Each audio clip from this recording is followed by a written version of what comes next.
నాతో పాటు ఎంతమందిని పిచ్చి వాళ్ళని చేయాలని చూస్తున్నావు? ఏంటి ఇదంతా? నాకేం అర్థం కావడం లేదు. నా నడుసొత్తా ఉంటే నందుకే నా మీద పడినది విరాట్ బాబు.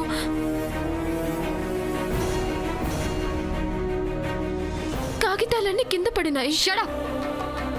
నేనొచ్చి పడడమేంటి? మేమంతా ఇక్కడ కూర్చొని కబుర్లు చెప్పుకుంటున్నాం. నువ్వే సడన్ గా పిచ్చిదానిలా అరిచి పేపర్లన్నీ చించేసి సాడిస్లా నవ్వలేదా? Nandika, shut up. చేసిందంతా చేసి నందిక మీద అరుస్తున్నావా?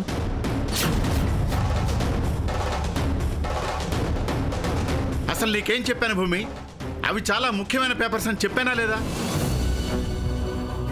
తెలిసి కూడా ఇంత నిర్లక్ష్యంగా చేసిందంటే దీన్నేం చేయాలి? సార్, ఒక 10 నిమిషాలు టైం ఇస్తే నానే ఇవన్నీ అతికించి జిరాక్స్ వేయించుకొస్తాను. ఇంపాసిబుల్. ఇన్ని ముక్కల్ని ఏరి ఏ ముక్క ఏ డాక్యుమెంట్కి సంబంధించిందో కనిపెట్టి అతికించడం వీలు కాని పని. నాకవుతుంది విరాట్ సార్. కొండమా,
నువ్వు ఇంకేమన్నా చెప్పాలా?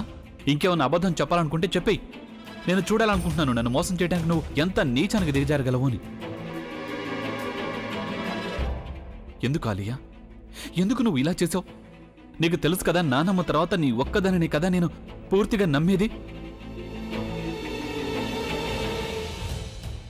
ఏమన్నావు నువ్వు? ఈ మధ్య అన్నిటినీ మర్చిపోతున్నావా? అది చాలు.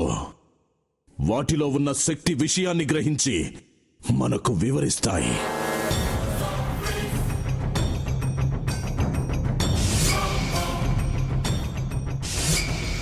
ఎవరు ఆ దండ విప్పొద్దు, గది తలుపులు తెరవద్దు.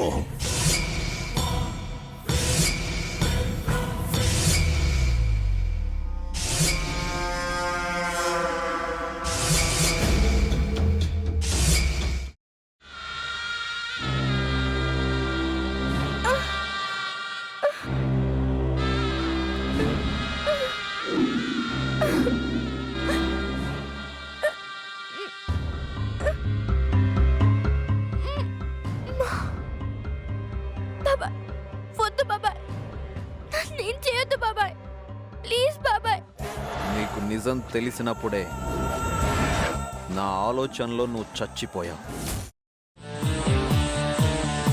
అబ్బా ప్లీజ్ కొంచెం తినండి ప్లీజ్. భీమారావు గారు మీరా? ఇగో మీరా కాదు సక్కుబాయ్. అవును, మీ పనామే లేచిపోయిందని చెప్పి కంప్లైంట్ ఇచ్చినావు కదా. రేయ్ ఆయన కంప్లైంట్ ఇచ్చింది లేచిపోయిందని కాదు, కనిపించడం లేదు అని. అచ్చా, అట్లానా? సరే మేడం. ఇడియట్. ఆ వంట మనిషి పేరేంటన్నారు? రత్తాలు మేడం. ఏం పెద్ద మంచి, నీ వంట మంచిని కూడా మేడం అని పిలుస్తావా? రేయ్ హాఫ్ బ్రెయిన్,